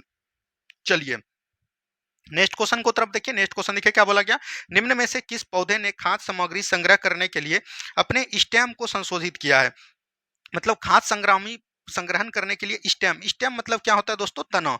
तनाव का भी तुरंत हमने बताया क्या हो जाएगा, अदरक हो जाएगा आपका, इसमें आलू हो जाएगा। तो ये सब दोस्तों किस में होता है, तो याद रखिएगा खाद्य सामग्री संग्रहण के लिए स्टेम को संशोधित करता है। तो ऑप्शन नंबर ए बिल्कुल राइट आंसर हो जाएगा। मूली, गुजर, चकुंदर एक प्रकार का क्या है, जड़ है। ये चीज भी ध्यान देनी है, ठीक है। चलिए नेक्स्ट क्वेश्चन देखिए क्या बोला गया, मानव शरीर में होता है, मानव शरीर में लगभग 70% पानी होता है। 2/3 जो याद रखेगा लगभग इसमें शरीर में पानी ही होता है। तो ऑप्शन नंबर यहाँ से ए बिल्कुल राइट आंसर आपका हो जाएगा, ठीक है। चलिए नेक्स्ट क्वेश्चन की तरफ देखिए। नेक्स्ट क्वेश्चन देखिए क्या बोला गया, मानव स्वास्थ्य पर ओजोन अपक्षय का क्या प्रभाव हो सकता है। देखिए ओजोन दिवस हम लोग कब मनाते हैं दोस्तों, 16 सितंबर को मनाते हैं। एक मॉन्ट्रियल प्रोटोकॉल हुआ है, क्या दोस्तों, मॉन्ट्रियल प्रोटोकॉल कब हुआ था, तो याद रखिएगा 16 सितंबर 1987 को हुआ था। क्या दोस्तों, 16 सितंबर 1987 को हुआ था। उसी के दौरान हम लोग 16 सितंबर को क्या मनाते हैं, ओजोन दिवस मनाते हैं। तो धूप से जलना, मोतियाबिंद, त्वचा का कैंसर, त्वचा का मुझरना, ये सभी जो है ओजोन अक्षर है। तो याद रखिएगा इसका राइट आंसर हो जाएगा 1 2 3 4। क्या हो जाएगा, 1 2 3 4 सभी इसका राइट आंसर हो जाएगा। ठीक है, चलिए नेक्स्ट क्वेश्चन देखिए क्या बोला गया, करकुमा लौंगा निम्न में से मसाले का वैज्ञानिक नाम है। तो करकुमा लौंगा याद रखिएगा, बोल सकते हैं हल्दी का वैज्ञानिक नाम है। किसका दोस्तों, हल्दी का वैज्ञानिक नाम है। तो ये चीज ध्यान दीजिएगा। जीरा का क्या है दोस्तों, तो याद रखिएगा क्लूनियम सोलोनियम। क्या दोस्तों, क्लूनियम, बोल सकते हैं क्लूनियम और सोलोनियम किसका नाम है, तो याद रखिएगा ये किसका नाम है, तो जीरा का नाम है। तो ये चीज ध्यान दीजिएगा। अब आपको जो है लौंग और धनिया का भी वैज्ञानिक नाम पता कर लेनी है। ठीक है, चलिए नेक्स्ट क्वेश्चन देखिए क्या बोला गया, वयस्क मानव की हाथों और पैरों की हड्डियों का संख्या समान मानव की सभी हड्डियों का संख्या लगभग कितना प्रतिशत होता है। मानव में कितना हड्डी है दोस्तों, 206 हड्डी है। इसमें बोल रहा है कि मानव का हाथ और पैर का जो हड्डी है वो कितना हड्डी है, तो ये चीज बोला गया। तो मानव के एक हाथ में दोस्तों 30 हड्डी रहते हैं और पैर में भी 30 हड्डी। तो बोल सकते हैं एक हाथ और एक पैर में कितना हो जाएगा, 60 हड्डी, और दो हाथ दो पैर रहते हैं तो 120 हड्डी हो जाएगा। लगभग बोल सकते हैं इसका कितना होता है, 50% बोल सकते हैं। ऑप्शन नंबर डी बिल्कुल यहाँ पर से राइट आंसर आपको देखने को मिलेगा। ठीक है, चलिए नेक्स्ट क्वेश्चन देखिए क्या बोला गया, प्लेग्रा निम्नलिखित में से किस विटामिन की कमी के कारण होता है। तो प्लेग्रा याद रखिएगा विटामिन बी3 नियासिन की कमी से होता है। क्या दोस्तों, नियासिन की कमी से होता है। तो यहाँ पर से बी3 बिल्कुल राइट आंसर, आपका ऑप्शन नंबर बी बिल्कुल राइट आंसर हो जाएगा। ठीक है, अच्छा विटामिन की खोज किसने किया था, तो याद रखिएगा फंक ने किया था। किसने किया था, फंक ने किया था। तो ये भी जानकारी आपको रहनी चाहिए। नेक्स्ट क्वेश्चन की तरफ बढ़िए। नेक्स्ट क्वेश्चन को ध्यान से देखिए क्या बोला गया, कोबालिन निम्नलिखित में से किस विटामिन का वैज्ञानिक नाम है। तो कोबालिन बोल सकते हैं विटामिन बी12 का वैज्ञानिक नाम है। किसका दोस्तों, विटामिन बी12 का वैज्ञानिक नाम है। विटामिन सी का क्या है दोस्तों, एस्कॉर्बिक एसिड है। क्या दोस्तों, एस्कॉर्बिक एसिड किसका है, तो याद रखिएगा ये दोस्तों किसका हो जाएगा, तो विटामिन सी का। ठीक है, और यहाँ पर से दोस्तों इसका क्या होता है, कैल्सीफेरॉल। क्या दोस्तों, कैल्सीफेरॉल किसका होता है, तो विटामिन डी का होता है। तो ये चीज ध्यान दीजिएगा। और विटामिन बी3 का नियासिन होता है। क्या होता है, नियासिन होता है। और विटामिन बी12 का क्या होता है, साइनोकोवालिन। क्या दोस्तों, साइबोकोवालिन होता है। तो ये चीज ध्यान देनी है। चलिए नेक्स्ट क्वेश्चन देखिए क्या बोला गया, विटामिन जो रक्त के थक्के बनाते हैं, प्रभावी होते हैं, उसको क्या बोलते हैं, विटामिन के बोलते हैं। क्या बोलते हैं, विटामिन के की कमी से रक्त में थक्का बनता है। तो ये चीज ध्यान दीजिएगा। ऑप्शन नंबर डी बिल्कुल यहाँ पर से राइट आंसर हो जाएगा। नेक्स्ट क्वेश्चन देखिए क्या बोला गया, निम्नलिखित में से कौन सा विटामिन प्रतिस्कंदक विषों के प्रतिवर्ष प्रतिकारक के रूप में प्रयोग किया जाता है। तो ये प्रतिस्कंदक यानी कि ये बोल सकते हैं कि ब्लड क्लॉटिंग में, यानी कि रक्त के थक्का बनने में, तो इसमें भी किसका प्रयोग करते हैं, विटामिन के का प्रयोग करते हैं। तो ऑप्शन नंबर डी बिल्कुल यहाँ पर से राइट आंसर हो जाएगा। ठीक है, चलिए नेक्स्ट क्वेश्चन देखिए, निम्नलिखित में से किस विटामिन को आर्गे कैल्सीफेरॉल कहते हैं। तो अभी तुरंत हमने बताया कैल्सीफेरॉल किसको बोलते हैं, आर्गे कैल्सीफेरॉल विटामिन डी2 को बोलते हैं। तो ऑप्शन नंबर ए बिल्कुल राइट आंसर आपका यहां पर से हो जाएगा। ठीक है, विटामिन बी6 को क्या बोलते हैं, पेरिडॉक्सिन बोलते हैं। क्या दोस्तों बोलेंगे, पेरिडॉक्सिन बोलेंगे। तो ये चीज भी ध्यान देनी है। ठीक है, चलिए नेक्स्ट क्वेश्चन देखिए क्या बोला गया, मानव शरीर में विटामिन ए भंडारित रहता है। कोई भी चीज अगर भंडारण की बात करेगा तो वो मानव शरीर का क्या हो जाएगा, तो याद रखिएगा यकृत हो जाएगा। क्या हो जाएगा, यकृत हो जाएगा। तो ये चीज ध्यान दीजिएगा। यकृत मानव शरीर का बोल सकते हैं गोदाम, इसको बोला जाता है। क्या बोला जाता है, गोदाम बोला जाता है। तो ये भी चीज याद रखनी है।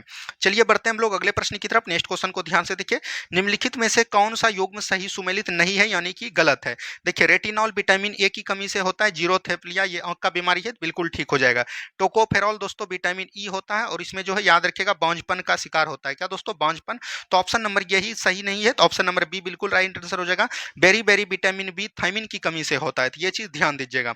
साइनोकोवलिन रक्त अल्पा एनीमिया रोग होता है। तो ये चीज ध्यान दीजिएगा। और दोस्तों Ergo calciferol vitamin D rickets रोग होता है बच्चे में। तो ये चीज ध्यान दीजिएगा। तो यहाँ पर सभी सही है, लेकिन विटामिन बी जो है ये ऑप्शन नंबर बी बिल्कुल गलत है। टोकोफेरॉल विटामिन ई की रासायनिक नाम है और इसके द्वारा बांझपन की बीमारी होती है। तो ऑप्शन नंबर बी बिल्कुल राइट आंसर है। बढ़ते हैं हम लोग अगले प्रश्न की तरफ। नेक्स्ट क्वेश्चन देखिए क्या बोला गया था, निम्नलिखित में से किस युग में सही सुमेलित नहीं है, यानी कि कौन गलत है। विटामिन बी1 से संतरा होता है, नहीं दोस्तों ये गलत हो जाएगा। विटामिन सी की कमी से संतरा होता, विटामिन सी को हम लोग संतरा बोलते हैं। ठीक है, विटामिन डी कौड़ यकृत तेल होता है और सूर्य के प्रकाश होता है। क्या दोस्तों, सूर्य का प्रकाश, तो ये तो सही है। विटामिन ई गेहूं का अंकुरन तेल, बिल्कुल ठीक है। विटामिन टे एल्फग्रा, ये विटामिन ए ही आपका गलत है। विटामिन ए बिल्कुल राइट आंसर आपका हो जाएगा। ठीक है, चलिए नेक्स्ट क्वेश्चन देखिए क्या बोला गया, जिस विटामिन में कोबाल्ट होता है उसको हम लोग विटामिन बी 12 बोलते हैं, इसको हम लोग बोलते हैं साइनोकोबलिन। क्या बोलते हैं? साइनोकाबोलिन। ठीक है, इसी को हम लोग क्या बोलते हैं? साइनोकाबोलिन बोलते हैं। तो इसी में दोस्तों कोबाल्ट की होता है। तो ऑप्शन नंबर डी बिल्कुल यहाँ पर से राइट आंसर हो जाएगा। ठीक है, चलिए अगले प्रश्न की तरफ। नेक्स्ट क्वेश्चन देखिए क्या बोला गया था, एक स्वस्थ वयस्क मनुष्य में रक्त का कुल परिमाप होता है। तो रक्त का कुल परिमाप बोल सकते हैं कितना होता है? 5400 से 6000 लीटर होता है, 6000 मिलीलीटर। तो यहाँ पर से बोल सकते हैं 5 से 6 लीटर। ऑप्शन नंबर ए बिल्कुल राइट आंसर आपका यहाँ पर से हो जाएगा। ठीक है, चलिए अच्छा, रक्त का जो है याद रखिएगा पीएच मान कितना होता है दोस्तों? तो रक्त का पीएच मान 7.5 होता है, 7.4 होता है। तो ये चीज ध्यान दीजिएगा, रक्त का पीएच मान कितना होता है? 7.4 होता है, और इसको हम लोग हल्का क्षारीय के रूप में जानते हैं। क्या दोस्तों? हल्का क्षारीय होता है रक्त, तो ये चीज भी ध्यान देनी है। नेक्स्ट क्वेश्चन देखिए क्या बोला गया। नेक्स्ट क्वेश्चन है, निम्नलिखित में से कौन सा एक एंटीबायोटिक नहीं है? यानी कि एंटीबायोटिक यहाँ पर नहीं है। तो एरिथ्रोमाइसिन ये एंटीबायोटिक है, पेनिसिलिन भी है, टेट्रासाइक्लिन है। ऑक्सीटोसिन एक प्रकार का बोल सकते हैं कि मादा हार्मोन है। क्या दोस्तों? मादा सेक्स हार्मोन है। तो ये चीज ध्यान दीजिएगा, ऑप्शन नंबर बी बिल्कुल राइट आंसर है। और ऑक्सीटोसिन हार्मोन सभी स्तनपायी में पाया जाता है। ठीक है, चलिए नेक्स्ट क्वेश्चन देखिए क्या बोला गया, हेपेटाइटिस बी विषाणु का उद्भव लगभग कितना होता है? तो 30 से 180 दिन तक होता है। हेपेटाइटिस याद रखिएगा विषाणु जनित रोग है। क्या दोस्तों? विषाणु जनित रोग है। तो ये भी चीज ध्यान दीजिएगा। और हेपेटाइटिस रोग एक प्रकार का ऐसा रोग है कि कई दिनों तक पता नहीं चलता है। क्या दोस्तों? कई दिनों तक इसका जो है प्रभावी लक्षण पता नहीं चलता है। ये भी जानकारी रहना चाहिए। और हेपेटाइटिस अभी तक कितने प्रकार के हैं? तो hepatitis A, hepatitis B, hepatitis C, D, E, F और दोस्तों जी तक है। तो ये भी चीज ध्यान दीजिएगा। लेकिन भारत में ए और बी ही है, सी नहीं है। तो ये चीज ध्यान देनी है। चलिए नेक्स्ट क्वेश्चन देखिए क्या बोला गया, निम्नलिखित में से कौन सा एक गैस वातावरण प्रदूषण मानी जाती है? तो गैस वातावरण प्रदूषक कौन मानी जाती है? तो ये चीज ध्यान दीजिएगा, सल्फर डाइऑक्साइड। क्या दोस्तों? सल्फर डाइऑक्साइड वातावरण प्रदूषक गैस मानी जाती है। तो ऑप्शन नंबर सी बिल्कुल यहाँ पर से राइट आंसर हो जाएगा। नेक्स्ट क्वेश्चन की तरफ बढ़िए। नेक्स्ट क्वेश्चन देखिए क्या बोला गया, निम्नलिखित में से किसका प्रयोग मच्छर के जैविक नियंत्रण के लिए किया जाता है? तो मच्छर के जैविक नियंत्रण के लिए गंबुसिया मछली का प्रयोग करते हैं। एक प्रकार का इसको गंबुसिया मछली बोला जाता है, जो कि याद रखिएगा मच्छर के लार्वा को ही खा जाता है, इसीलिए इसका प्रयोग मच्छर नियंत्रक में किया जाता है। ऑप्शन नंबर डी बिल्कुल यहां पर से राइट आंसर हो जाएगा। नेक्स्ट क्वेश्चन देखिए क्या बोला गया, विटामिन सी की कमी से होता है। तो याद रखिएगा विटामिन सी की कमी से एक ऑप्शन सी बनाइए, और इसमें देखिए स्कर्वी, स्कर्वी रोग होता है। तो ये चीज ध्यान दीजिएगा। और विटामिन सी का रासायनिक नाम क्या है? तो याद रखिएगा एस्कॉर्बिक एसिड है। क्या दोस्तों? एस्कॉर्बिक एसिड हो जाएगा। तो यह भी याद आपको रखनी है। ठीक है, चलिए नेक्स्ट क्वेश्चन देखिए क्या बोला गया, हीमोग्लोबिन का क्या कार्य है? हीमोग्लोबिन का याद रहे ऑक्सीजन का परिवहन करना, यानी कि याद रखिएगा शुद्ध रक्त को फेफड़ा से लेके पूरे शरीर में फैलाना। तो ये भी चीज ध्यान दीजिएगा। और शरीर से कार्बन डाइऑक्साइड को फेफड़ा तक पहुंचाना। तो ये चीज हीमोग्लोबिन का कार्य है। ऑप्शन नंबर ए बिल्कुल राइट आंसर आपका हो जाएगा। नेक्स्ट क्वेश्चन देखिए क्या बोला गया था। नेक्स्ट क्वेश्चन यहाँ पर दिया गया है दोस्तों, इसको ध्यान से देखिए क्या बोला गया, आधान ट्रांसफ्यूजन में रक्त न केवल रक्त के प्रकार में बल्कि किसके द्वारा संगत होना चाहिए? तो याद रखिएगा आर एच कारक के द्वारा संगत होना चाहिए। अच्छा, आर एच कारक का खोज किसने किया था? आर एच, जिसको हम लोग फैक्टर भी बोलते हैं। क्या बोलते हैं? आर एच फैक्टर बोलते हैं। इसका खोज किसने किया था? तो याद रखिएगा लॉर्ड स्टीनर ने, मतलब बोल सकते हैं कार्ल लैंड स्टीनर ने। और इसके साथ जो इसका कौन था? तो याद रखिएगा विनर था। कौन दोस्तों? विनर था। तो याद कीजिएगा विनर हो जाएगा। ठीक है, ये भी चीज ध्यान, विटकर या विनर बोल सकते हैं। और इसका दोस्तों किसमें किया था सबसे पहला प्रयोग? रिसस बंदर में पहला प्रयोग किया था। तो ये भी चीज एकदम आपको ध्यान देनी है। चलिए नेक्स्ट क्वेश्चन देखिए क्या बोला गया, लाल रक्त कणिका विहीन जंतु है। तो ये केचुआ हो जाएगा एक प्रकार का, जिसमें कि आरबीसी नहीं पाया जाता, यानी कि लाल रक्त नहीं पाया जाता है। इसमें क्या पाया जाता है? तो याद रखिएगा डब्ल्यूबीसी भी नहीं पाया जाता है। एक प्रकार के अलग ही प्रकार के इसमें जो है रक्त पाए जाते हैं। तो ऑप्शन नंबर बी बिल्कुल राइट आंसर आपका हो जाएगा। मेढक जो है उभयचर प्राणी है। क्या दोस्तों? उभयचर प्राणी है। तो ये चीज ध्यान दीजिएगा। और मोर जो है एबीज में आता है, यानी कि पक्षी को एबीज के रूप में हम लोग जानते हैं। नेक्स्ट क्वेश्चन देखिए क्या बोला गया। नेक्स्ट क्वेश्चन है, इनमें से रक्त दाब का मापक यंत्र कौन होता है? तो रक्तचाप को मापने के लिए याद रखिएगा डॉक्टर किसका प्रयोग करते हैं? स्फिग्नोमेनोमीटर का करते हैं। और ये कितना होता है दोस्तों? 120 मिलीमीटर एचजी पारा के बराबर और बटे 80 मिलीलीटर पारा के बराबर होता है। तो ये भी चीज ध्यान दीजिएगा। 120 को हम लोग क्या बोलते हैं? Systolic pressure. क्या दोस्तों? सिस्टोलिक प्रेशर बोलते हैं। और जो है 80 मीटर को क्या बोलते हैं? डायस्टोलिक प्रेशर बोलते हैं। ये सब कई बार एग्जाम में देखने को मिलेगा, तो इसलिए ये सब चीज को एकदम ध्यान रख के याद कर लीजिए। ठीक है, चलिए नेक्स्ट क्वेश्चन देखिए क्या बोला गया, ब्रिक के प्रति मिनट औसत रक्त प्रवाह कितना होता है? तो 1200 सीटी होता है। तो याद रखिएगा इसका जो है लगभग 1.5 लीटर जो है ये मूत्र त्याग कर सकते हैं। तो ऑप्शन नंबर बी बिल्कुल यहाँ पर से राइट आंसर हो जाएगा। नेक्स्ट क्वेश्चन देखिए क्या बोला गया, इंसुलिन एक प्रकार का बोल सकते हैं क्या है? प्रोटीन है। क्या दोस्तों? प्रोटीन है। इंसुलिन कहाँ से निकलता है? तो याद रखिएगा पेनक्रियाज, जिसको कि हम लोग अग्नाशय बोलते हैं। तो अग्नाशय के बीटा सेल से याद रखिएगा क्या निकलता है? इंसुलिन निकलता है। तो ये भी चीज ध्यान दीजिएगा। और इसके द्वारा याद रखिएगा ये जो है ग्लूकोज का निर्माण करता है। क्या दोस्तों? ग्लूकोज का निर्माण या नियंत्रण करते हैं, तो ये भी चीज ध्यान दीजिएगा। और इनका खोज किसने किया था? इससे दोस्तों मधुमेह रोग भी होता है, इसको हम लोग क्या बोलते हैं? मधुमेह रोग बोलते हैं। तो ये भी जानकारी आपको रहनी चाहिए, ठीक है। चलिए नेक्स्ट क्वेश्चन देखिए क्या बोला गया था। नेक्स्ट क्वेश्चन यहाँ पर दिया गया है। नेक्स्ट क्वेश्चन यहाँ पर है, निम्नलिखित में से कौन सा हार्मोन है? तो कौन सा हार्मोन हो जाएगा? अभी तुरंत अपने जाना, इंसुलिन जो है एक प्रकार का हार्मोन है, ठीक है। चलिए नेक्स्ट क्वेश्चन देखिए क्या बोला गया, महिला सेक्स हार्मोन कौन है? तो एस्ट्रोजन हो जाएगा। एस्ट्रोजन एक प्रकार का महिला सेक्स हार्मोन है। एंड्रोजन याद रखिएगा पुरुष हार्मोन है। क्या दोस्तों? पुरुष सेक्स हार्मोन है। तो ये भी जानकारी आपको रहनी चाहिए। नेक्स्ट क्वेश्चन देखिए क्या बोला गया था। नेक्स्ट क्वेश्चन है दोस्तों, निम्नलिखित में से कौन सा हार्मोन स्तन ग्रंथियों में दूध का स्राव के लिए भूमिका निभाता है? यानी कि दूध निर्माण के लिए किसका, दूध का स्राव होने के लिए किसका प्रयोग करते हैं? तो याद रखिएगा इसमें हम लोग ऑक्सीटोसिन का प्रयोग करते हैं। क्या दोस्तों? ऑक्सीटोसिन का प्रयोग करते हैं। जैसे एड्रिनल ग्रंथि क्या होता है दोस्तों? तो याद रखिएगा ये ब्रिक यानी कि किडनी के ऊपर होता है। इसको दोस्तों हम लोग 3F के नाम से भी जानते हैं, यानी कि डर, गुस्सा, इसी से नियंत्रण होता है। थायरॉक्सिन हार्मोन जो याद रखिएगा थायराइड ग्रंथि से निकलता है। क्या दोस्तों? थायराइड ग्रंथि से निकलता है। और ये याद रखिएगा शरीर में आयोडीन का निर्माण करता है। तो ये भी चीज एकदम ध्यान देनी है। चलिए नेक्स्ट क्वेश्चन देखिए क्या बोला गया, निम्नलिखित में से किस हार्मोन में आयोडीन मिली होती है? तभी तुरंत हमने बताया थायरॉक्सिन। थायरॉक्सिन कहां से निकलता है? तो याद रखिएगा थायराइड ग्लैंड से निकलता है। तो ये भी चीज ध्यान दीजिएगा। और ये आयोडीन की निर्माण करता है। अच्छा आयोडीन अगर नहीं निकलेगा तो कौन हो जाएगा? तो याद रखिएगा गलकंड, गलकंड बोल सकते हैं, या घेंघा रोग होने की संभावना होता है। तो ये भी चीज ध्यान देनी है, ठीक है। चलिए नेक्स्ट क्वेश्चन देखिए क्या बोला गया। नेक्स्ट क्वेश्चन है, पीयूष पिट्यूटरी ग्रंथ स्थित होता है। तो ये दोस्तों मस्तिष्क में रहता है। और पीयूष ग्रंथ को याद रखिएगा मास्टर ग्लैंड बोलते हैं। क्या दोस्तों? मास्टर ग्लैंड भी बोला जाता है, यानी कि मास्टर ग्रंथि बोला जाता है, ठीक है। और दोस्तों ये किसके ऊपर रहता है? तो याद रखिएगा हाइपोथैलेमस के ऊपर रहता है। क्या दोस्तों? हाइपोथैलेमस के ऊपर रहता है। तो ये भी जानकारी रहना चाहिए। पीयूष ग्रंथि सभी ग्रंथि को नियंत्रण करता है, लेकिन पीयूष ग्रंथि को हाइपोथैलेमस ग्रंथि नियंत्रण करता है। इसीलिए हाइपोथैलेमस ग्रंथि को मास्टर ऑफ मास्टर ग्लैंड कहते हैं। क्या दोस्तों? मास्टर ऑफ मास्टर ग्लैंड कहते हैं। तो ये भी चीज एकदम आपको ध्यान देनी है, ठीक है। चलिए नेक्स्ट क्वेश्चन देखिए क्या बोला गया, एंटीबायोटिक दवा का उदाहरण है। तो एंटीबायोटिक दवा का क्या उदाहरण हो जाएगा? पेनिसिलिन हो जाएगा।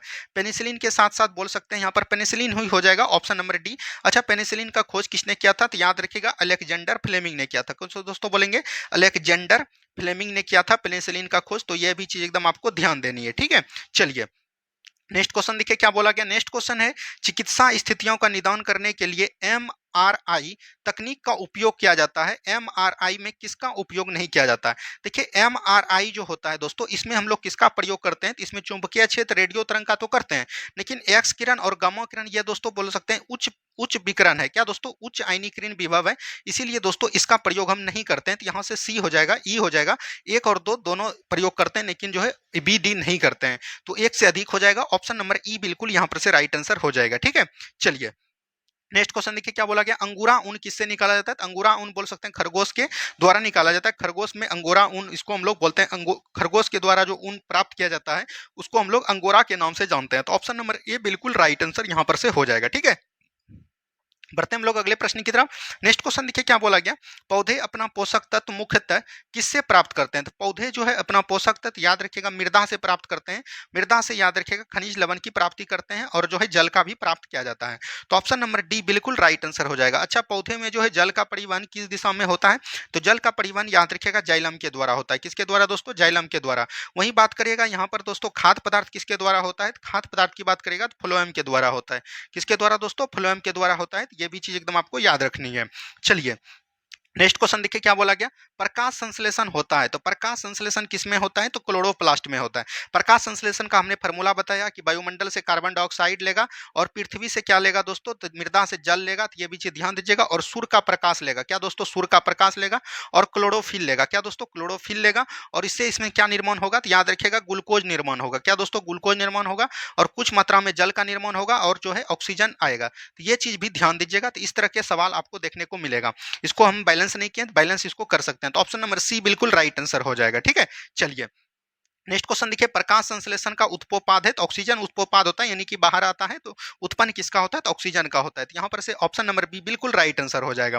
नेक्स्ट क्वेश्चन देखिए क्या बोला गया, सौर ऊर्जा एटीपी में बदलती है। तो माइट्रोकोन्ड्रिया में। किसमें दोस्तों? यहाँ पर गलत दिया है। तो याद रखिएगा माइट्रोकोन्ड्रिया में सौर ऊर्जा एटीपी में बदलती है। तो ये भी चीज ध्यान दीजिएगा। एटीपी का फुल फॉर्म क्या होता है? तो याद रखिएगा एडोनिसिन, एडोनिसिन ट्राइफॉस्फेट। क्या होता है दोस्तों? एडोनिसिन ट्राइफॉस्फेट होता है। तो ये भी चीज एकदम आपको ध्यान देनी है, ठीक है। ये आपको ध्यान देनी है। ऑप्शन नंबर ए बिल्कुल राइट आंसर आंसर हो जाएगा। नेक्स्ट क्वेश्चन देखिए क्या बोला गया, कोशिका का शक्ति स्रोत होता है। तो कोशिका का शक्ति स्रोत क्या होता है, तो याद रखिएगा कोशिका का शक्ति स्रोत जहां पर जब पूछेगा तो कोशिका का शक्ति स्रोत माइटोकॉन्ड्रिया हो जाएगा। अच्छा, माइटोकॉन्ड्रिया का खोज किसने किया था, तो याद रखिएगा अल्टमैन ने किया था। किसने दोस्तों, अल्टमैन ने किया था। माइटोकॉन्ड्रिया बोल सकते हैं इस प्रकार का होता है दोस्तों, इसमें जो है इस प्रकार का माइटोकॉन्ड्रिया होता है जिसमें कि उभार रहता है, और इसको हम लोग क्या बोलते हैं, इस प्रकार का होता है। ये चीज ध्यान दीजिएगा, पूरे में इस तरह का होता है, ठीक है। और इसको हम लोग क्या बोलते हैं, क्रिस्टी बोलते हैं। क्या बोलते हैं, क्रिस्टी बोलते हैं। तो ये चीज ध्यान दीजिएगा, ठीक है। चलिए नेक्स्ट क्वेश्चन की तरफ बढ़िए। नेक्स्ट क्वेश्चन देखिए क्या बोला गया, भ्रूण किससे मिलता है, तो भ्रूण जो बीज से मिलता है। तो ऑप्शन नंबर सी बिल्कुल यहां पर से राइट आंसर हो जाएगा। ऑप्शन नंबर सी बिल्कुल राइट आंसर हो जाएगा। नेक्स्ट क्वेश्चन देखिए क्या बोला गया। नेक्स्ट क्वेश्चन है निम्नलिखित में से कौन प्रतिजैविक औषधि है। प्रतिजैविक औषधि इसमें कौन है, तो ये चीज बोला गया। तो यहाँ पर देखिए दोस्तों, सल्फागुनाडिन और जो है क्लेरो क्लेरो मैफ्लिनिकॉल, ये दोनों जो है एक प्रकार का प्रतिजैविक औषधि है, और एस्प्रिन भी एक प्रकार का औषधि ही है, जो कि याद रखेगा एफ्रेडिन से निकाला जाता है। तो यहाँ पर से ऑप्शन नंबर ई हो जाएगा, उपयुक्त में से एक से अधिक, ठीक है। तो ये चीज ध्यान दीजिएगा। नेक्स्ट क्वेश्चन देखिए क्या बोला गया, टाइफाइड तथा कोलेरा विशिष्ट उदाहरण है। तो टाइफाइड और जो ये याद रखेगा जल जनित रोग है, जो कि याद रखेगा ये विषाणु द्वारा होता है। किसके द्वारा दोस्तों, विषाणु के द्वारा होता है। तो ये भी चीज एकदम आपको ध्यान दीजिएगा। और टाइफाइड आपके आंत को प्रभावित करते हैं। किसको दोस्तों, आंत को प्रभावित करते हैं। तो ये भी चीज याद रखिएगा। नेक्स्ट क्वेश्चन देखिए क्या बोला गया, मनुष्य में एफ्लाटॉक्सिन खाद्य विषाक्त द्वारा सामान्यतः कौन सा अंग प्रभावित होता है। तो याद रखिएगा एफ्लाटॉक्सिन खाद्य विषाक्त द्वारा कौन सा प्रभावित होता है। तो ये चीज ध्यान दीजिएगा, इसमें जो है यकृत प्रभावित होता है। क्या होता है, यकृत प्रभावित होता है। तो ऑप्शन नंबर डी बिल्कुल यहां पर से राइट आंसर हो जाएगा, ठीक है। चलिए नेक्स्ट क्वेश्चन देखिए, मनुष्य के शरीर के किस अंग में लिम्फोसाइट का निर्माण होता है। तो ये दोस्तों तिल्ली में भी होता है और अस्थि मज्जा में भी होता है, ठीक है। ये दोनों में होता है। तो यहाँ पर से ऑप्शन नंबर ई हो जाएगा बिल्कुल राइट आंसर। ऑप्शन नंबर ई बिल्कुल यहाँ पर से राइट आंसर आपका हो जाएगा, ठीक है। अस्थि मज्जा को हम लोग क्या बोलते हैं, तो याद रखिएगा अस्थि मज्जा को हम लोग बोलते हैं बोन मेरो। क्या बोलेंगे दोस्तों, बोन मेरो बोलेंगे। तो ये भी चीज एकदम आपको ध्यान देनी है, ठीक है। चलिए नेक्स्ट क्वेश्चन देखिए क्या बोला गया, ओंकेजिन संबंधित है। तो ओंकेजिन दोस्तों किससे संबंधित है, तो याद रखिएगा ओंकेजिन जो है कैंसर रोग से संबंधित है। क्या दोस्तों, कैंसर रोग से संबंधित है। कैंसर रोग को हिंदी में क्या बोलते हैं, कर्क रोग बोलते हैं। तो ऑप्शन नंबर सी बिल्कुल यहां पर से राइट आंसर आपका हो जाएगा, ठीक है। चलिए नेक्स्ट क्वेश्चन देखिए, एंजाइम लाइपेज का स्रोत होता है। तो लाइपेज का स्रोत हम लोग किसमें करते हैं, तो याद रखिएगा लाइपेज का स्रोत जो हम लोग करते हैं तो ये दोस्तों बसा के रूप में होता है। और बसा के रूप में ये कहां पर होता है, अग्नाशय में होता है। तो ऑप्शन नंबर बी बिल्कुल राइट आंसर आपका हो जाएगा, ठीक है। चलिए अगले नंबर की तरफ देखिए। नेक्स्ट क्वेश्चन देखिए, निम्नलिखित में से कौन सा रक्त का संचालन में मदद करता है। तो रक्त के संचालन में दोस्तों कौन मदद करता है, एरेथियोसाइट बोलते हैं। क्या बोलते हैं, एरेथियोसाइट जो है रक्त के संचालन में मदद करता है। तो ऑप्शन नंबर सी बिल्कुल यहां पर से राइट आंसर आपका हो जाएगा। नेक्स्ट क्वेश्चन की तरफ बढ़िए। नेक्स्ट क्वेश्चन देखिए क्या बोला गया, निम्नलिखित में से कौन सा क्लोरोफिल का घटक नहीं है। तो क्लोरोफिल का घटक कौन कौन होता है, मैग्नीशियम होता है, हाइड्रोजन होता है, कार्बन होता है, और एक लीजिए दोस्तों नाइट्रोजन होता है। क्या दोस्तों, नाइट्रोजन होता है, लेकिन कैल्शियम नहीं होता है। तो ऑप्शन नंबर ए बिल्कुल यहां पर से राइट आंसर आपका हो जाएगा, ठीक है। चलिए नेक्स्ट क्वेश्चन देखिए क्या बोला गया, बीसीजी वैक्सीन का इस्तेमाल किसकी रोकथाम के लिए किया जाता है। बीसीजी का फार्मूला क्या होता है दोस्तों, तो याद रखिएगा बेसिलस कॉलमेट गुरिन। लिख लीजिए दोस्तों, यहां पर से पूछ देता है बेसिलस कॉलमेट गुरिन। क्या दोस्तों, कॉलमेट गुरिन होता है। तो ये भी चीज ध्यान दीजिएगा। और ये दो एक प्रकार का बोल सकते हैं टीबी रोग में होता है, जिसको कि हम लोग क्षय रोग भी बोलते हैं। ऑप्शन नंबर सी बिल्कुल यहां पर से राइट आंसर आपका हो जाएगा, ठीक है। चलिए नेक्स्ट क्वेश्चन देखिए, रक्त कैंसर लुकेमिया की रोकथाम के लिए प्रयोग किया जाने वाला समस्थानिक है। तो कैंसर में किसका करते हैं, कोबाल-60 का प्रयोग करते हैं, लेकिन फास्फोरस 32 का भी लुकेमिया के लिए प्रयोग किए हैं। तो यहाँ पर से ऑप्शन नंबर ई हो जाएगा, उपयुक्त में से एक से अधिक हो जाएगा, ठीक है। ये भी चीज ध्यान दीजिएगा। नेक्स्ट क्वेश्चन देखिए क्या बोला गया था। नेक्स्ट क्वेश्चन है, तीव्रता एवं प्रयुक्ता के आधार पर निम्नलिखित में से कौन सा कर्क रोग उत्पन्न करता है तथा उसका उपचार भी करता है। तो कर्क रोग दोस्तों कौन उत्पन्न करता है, तो आयनीय विकिरण करता है। तो ये भी चीज ध्यान दीजिएगा, इसमें एल्कोहल भी कर सकता है, लेकिन आयनीय विकिरण सबसे ज्यादा परफेक्ट आंसर है। कर्क रोग कहने का मतलब हुआ कैंसर। क्या दोस्तों, कैंसर। तो कैंसर आयनीकरण विकिरण का जब ज्यादा प्रयोग कीजिएगा तो यहाँ पर कैंसर रोग उत्पत्ति होने की संभावना अधिक रहती है, ठीक है। चलिए नेक्स्ट क्वेश्चन, सहज प्रणाली का परिधिवर्धन निम्नलिखित में से कौन सा है। तो ये दोस्तों एक प्रकार का बोल सकते हैं प्रणाली का स्वपोषी क्रिया है। क्या दोस्तों, प्रणाली का स्वपोषी क्रिया में सहज प्रणाली का परिवर्धन होता है। तो ये चीज ध्यान दीजिएगा। तो ऑप्शन नंबर सी बिल्कुल यहां पर से राइट आंसर हो जाएगा। नेक्स्ट क्वेश्चन की तरफ बढ़िए। नेक्स्ट क्वेश्चन देखिए क्या बोला गया, शरीर का तापकरण नियंत्रित करता है। शरीर का तापकरण कौन करता है, हाइपोथैलेमस करता है। और हाइपोथैलेमस के नीचे ही रहता है कौन दोस्तों, पीयूष ग्रंथि रहता है। तो ये भी चीज ध्यान दीजिएगा। और इसी के द्वारा दोस्तों क्या होता है, भूख प्यास निंद्रा ये सब चीज होता है हाइपोथैलेमस हाइपोथैलेमस, और इसको हम लोग क्या बोलते हैं, मास्टर ऑफ मास्टर ग्लैंड बोलते हैं। क्या दोस्तों बोलिएगा, मास्टर ऑफ मास्टर ग्लैंड बोलते हैं इन्हीं को, हाइपोथैलेमस ग्रंथि को, ठीक है। तो ये भी चीज ध्यान दीजिएगा। सेरेबेलम दोस्तों यहाँ पर कहाँ पाया जाता है, मस्तिष्क में पाया जाता है। और ये याद रखिएगा दोस्तों, सीखने की प्रक्रिया करते हैं इसको, सीखने की प्रक्रिया इसी के द्वारा उत्पन्न होती है। मेंडुला दोस्तों याद रखिएगा, उल्टी होने की संभावना, ये दोस्तों किसके द्वारा होता है, मेंडुला के द्वारा। नेक्स्ट क्वेश्चन की तरफ बढ़िए। नेक्स्ट क्वेश्चन देखिए क्या बोला गया, शरीर का तापमान नियंत्रित करता है, तो यह हाइपोथैलेमस हो जाएगा, option number C. Next question देखिए क्या बोला गया, लैंगिक जनन से अनुवांशिक विचरण कैसे होता है। तो लैंगिक जनन से अनुवांशिक विकिरण जो होता है, जीन के सम्मिश्रण से होता है, क्रोमोजोम के बदलाव से भी होता है, जीन के सम्मिश्रण से भी होता है। तो ऑप्शन नंबर डी बिल्कुल राइट आंसर यहाँ पर से उपयुक्त में से सभी हो जाएगा। ऑप्शन नंबर डी आपको ध्यान देनी है। नेक्स्ट क्वेश्चन देखिए क्या बोला गया, डीएनए को किसने अंत पात्र में बनाया, यानी कि डीएनए को किसने अंत पात्र में बनाया, तो ये चीज बोला गया। तो याद रखिएगा, ऑर्थन कॉर्नबर्ग ने बनाया। किसने बनाया दोस्तों, ऑर्थर कॉर्नबर्ग ने जो है डीएनए को अंत पात्र में बनाया था। तो ये चीज ध्यान दीजिएगा। नेक्स्ट क्वेश्चन देखिए क्या बोला गया, नेक्स्ट क्वेश्चन है पार्किंसन बीमारी के उपचार के विकास के लिए किसको नोबेल पुरस्कार दिया गया। ये दोस्तों अरवार्ड कार्लसन को दिया गया था। ये चीज ध्यान दीजिएगा। ऑप्शन नंबर ए बिल्कुल राइट आंसर आपका हो जाएगा। आज दोस्तों हमने जो है आपको पता होगा बायोलॉजी बीपीएससी का स्टार्ट किया था प्रीवियस ईयर, जिसमें कि 100 क्वेश्चन करवाया, और तो दोस्तों आपका 90-95 क्वेश्चन प्रीवियस ईयर का है। वो सभी को कल पार्ट 2 में हम लोग, इसका एक पार्ट 2 भी आएगा, उसमें आपको टोटल कंप्लीट मिलेगा। उसके बाद आपको टोटल साइंस का करवा देंगे, उसके बाद आपको फिजिक्स भी करवा देंगे, केमिस्ट्री भी करवा देंगे, उसके बाद आपका हिस्ट्री, पॉलिटी, ज्योग्राफी जितना है सभी प्रीवियस ईयर क्वेश्चन को आपको करवाने के बाद हम लोग अच्छे से इसका प्रैक्टिस सेट करेंगे। धन्यवाद, मिलते हैं हम लोग नेक्स्ट वीडियो में। जय हिंद, जय भारत।